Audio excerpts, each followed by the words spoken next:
Well, hey there. I'm Liz St. Jean, and this is the Rise in Your 9 to 5 podcast, where I help sensitive high performers who want to have meaningful and fulfilling careers, making an impact in the world. It's where strategy meets intuition to become a better leader with more joy, less stress, and endless impact. So let's break free from perfectionism, imposter thoughts, and that inner rule keeper that keeps you in a career comfort zone. It's time to become unapologetically you and step into the life you were meant to live. We're going to talk presence, productivity, and having it all. Or, as my 4-year-old would say, we're going to take over the world. So let's get to it. Hello, and welcome back to the show. So if you caught last week's episode, you know that I have been taking, encouraging, welcoming ideas for the podcast. And today's episode comes directly out of that. So first of all, make sure you head on over to my website and share your ideas with me. The ideas, the frustrations, the desires, anything you are facing right now in your career, in your leadership journey, or anything you'd like to hear me talk about. You want to get Liz's take on something, let me know. So where you want to go is to my website at themintambition.com/ideas. So that's themintambition.com/ideas. You can head on over, leave your ideas there. And as a thank you for that, to make it a win-win, you can also get credit towards my programs, either for yourself, or I also give you the option to pay it forward if you would like me to provide it towards others who might need a little bit more support to afford to get a paid program for their leadership development. Okay, so let's get right into it. So today's question comes from Anne. So Anne, thank you so much for submitting this question. It's a fantastic one. And Anne asks, what is the best way to plan for targeted development when the potential career path is unclear? I think this is really common. That's one of the reasons I picked this one. I've got a lot of them, and this is also why I recommend you sending your ideas in, because it'll let me know what people want to hear about.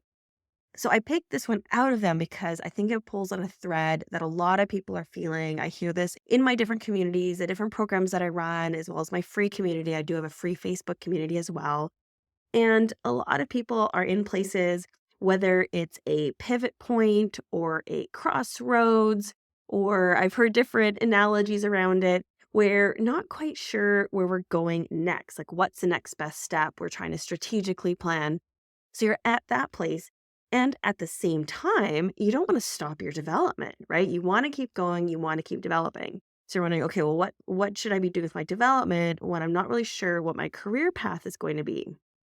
So what I want to offer for you is not just Anne, but for everyone listening, is that if you have this kind of question come up in your mind, the very first question I would ask myself in this, and I encourage you to ask yourself, is really think about what's making it unclear. Okay. What makes it unclear? And the reason I pose that question, and I would encourage you to ask it of yourselves, is because whatever is making it unclear, there's a good chance that that's an opportunity for development, right? So even having an unclear career path might illuminate what you want to develop. So hear me out on this one. Okay. So one of the reasons being, one of the reasons you might have for an unclear career path is you're not really sure what you should do, or if you're ready to take a step, or what would be the right next step. And a lot of those kinds of hesitations can come down to kind of boil down to decision making, right? So if you are aware that you're hesitating because you're not feeling, either you're not feeling confident, you're not really feeling sure about making the right decision, working on your decision making skills could be fantastic, right? Like, this is actually a wonderful opportunity to really highlight, like, oh, this is an area I could really develop. Okay. So ask yourself that question. What is it that's making my career path unclear? And then that can help you identify what you can work on. Okay, so that is one option, right? When remember the question was, what's the best way to plan for targeted development about or when a potential career path is unclear? So that's one option. Option one is to figure out what's making it unclear and then work on that. That might be a skill area or an opportunity for development. Okay. Now, your second option is around, it's similar, but it's slightly different, but it's around career development itself, right? So if you're in a place, and I hear this a lot from my community, right, where you might be mid-career and you're considering whether you want to make a big change, right? And maybe it's decision making, but it feels a little bit different. Like it doesn't feel like decision making is the problem. That the competency of it, it's more about like you're making a really big decision or it feels like a really big decision. Well, in that case, what you might want to do then is work on your career development, right? Spend some time doing your values work, spend some time exploring your interests, maybe doing some personal assessments like self assessments where you can learn about yourself and your strengths and help you reflect on what you want to do. What is that next best step that feels good, that feels right, that feels like it'll help you for that next stage of your career, right? And the reason I suggest that is because if you're in that pivot point and it's not really a decision making skill, it really is more of, I need to make this decision. Well, if you start working on other kinds of development, you are essentially pushing aside this big decision. And I would also encourage you to really think about that and really explore. And you don't need any judgment towards yourself, but really explore if you are avoiding that decision and you're procrastinating from it. Again, not because of necessarily decision making skill, but because of something else. Maybe there's some fears about making change. Maybe there's some concerns about what it might mean. Maybe you're thinking about going for a promotion, like a big promotion into an executive level role, and there's all kinds of stuff coming up. We like to call that the mindset stuff. So maybe you're having some mind drama around it, and that's okay. That is perfectly natural. That is, oh, I'm going to say that again. It is perfectly natural to have mind drama come up around those big decisions, especially if you have responsibilities, commitments, things outside of work that are really important to you, not just that you like to do it, but there's a real commitment there. So for some people, it's family, right? Your children or elder care or other people that you feel a responsibility towards, or perhaps you have other things in your life that you have that responsibility factor. And so you're like, well, I'm not really sure if I should go for it. That could be bringing up mind drama. The other kind of mind drama that I often hear about is the feeling of intense guilt about taking time. Like, oh, what if this takes time away? I'm going to make a big change. It's going to be hard. So that is some of that mind drama that might be coming up. And then there also can be, and I hear this a lot. If you're following me, I do a lot of work around imposter syndrome, or what I prefer to call imposter thoughts, imposter messaging that comes up from ourselves and sometimes from society or our organizations. But you might be having that, right? You might be thinking, oh, maybe I'm not, maybe I don't really deserve that promotion. I shouldn't really go for it. And so you're kind of holding back, you're kind of hesitating. Okay. That is a real opportunity to dig into what is going on and how can you overcome it. And it can be such like I said, an opportunity to overcome it, right? And make that decision, whatever the decision is. Maybe the decision isn't to make that big change, but the act of making the decision and deciding, okay, what are the next steps in my career? That is a skill set in and of itself. So working on that career development as the actual skill set you're going to work on. Okay, so that's your second option. Now, your third option. So, for those of you who didn't really resonate with option one and didn't really resonate with option two, like, well, that doesn't really describe my situation, doesn't really describe my experience, my lived experience that I'm having right now. But you're still wondering, like, okay, well, for other reasons, my career path is unclear, but I still want to develop. I want to have targeted development. So for those of you who fall more into this third category, what I highly recommend is looking at universal skills.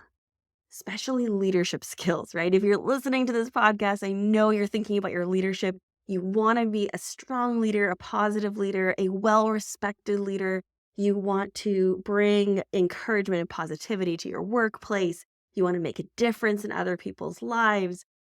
All of that is the type of person who's in my community. So if that's you, then for your targeted development, I want you to think about those kinds of skills. Okay, what skill can I work on that is going to be universal?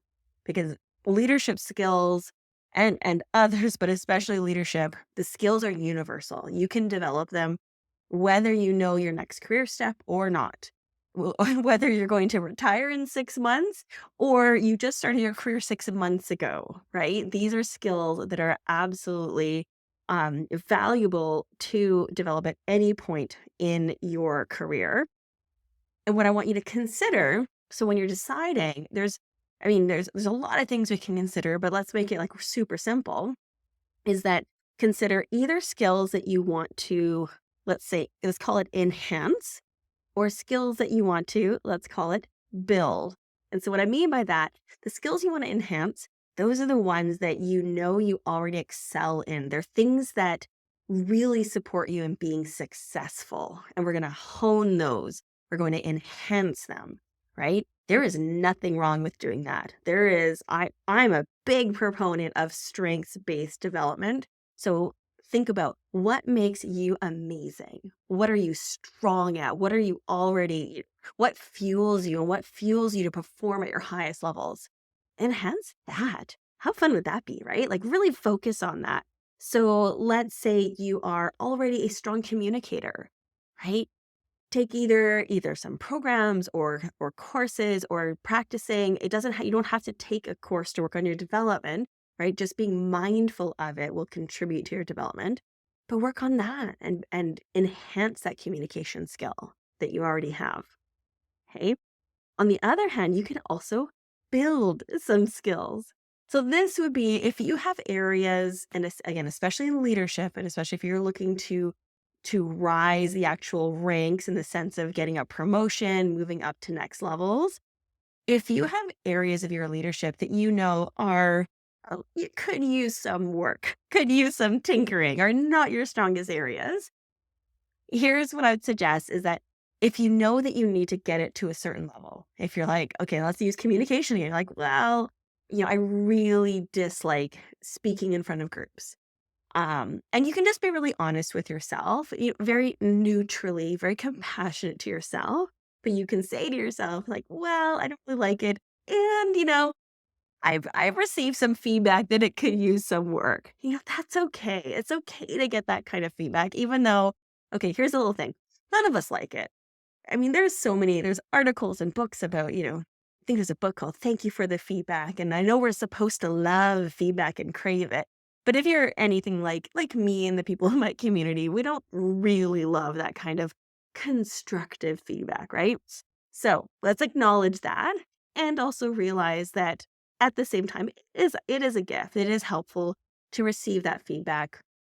We just want to make sure that we're acting on feedback that we do agree with and that it's not sending us into, again, a mind drama spiral of any sorts.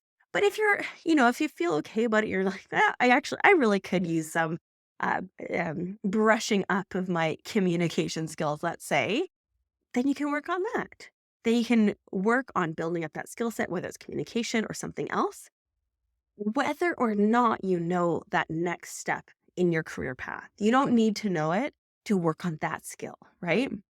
So those are your three main options. I mean, there could be many more, but I'm going to leave you with those three, make it really super simple. So number one is asking yourself, okay, what's making it unclear? And then seeing if that helps identify an area of improvement, right? There might be a skill or competency there that we can work on. Number two is working on your career development itself, right? Really figuring out what it is you want to do next and working through what might be coming up. Because a lot of times there can be the mind drama. That's usually what's causing us to hesitate from making a big decision, but there could be something else. But I would focus on that, right? If the path is unclear and it's not about a competency related to it, then you might want to work on that career development to figure out your path. And then number three is if neither of those really land for you, right? They don't really resonate, it's not really your reality, then work on some universal skills and either pick what's already a major strength of yours and really shine it, enhance it, polish it, really work it up, or pick an area that you do know that you need to work on, right? And we don't have to judge ourselves about it, but there can be areas that we need to work on, and we can be okay with that and work on those areas.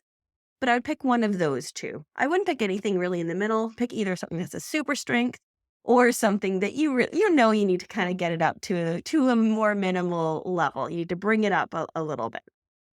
Okay.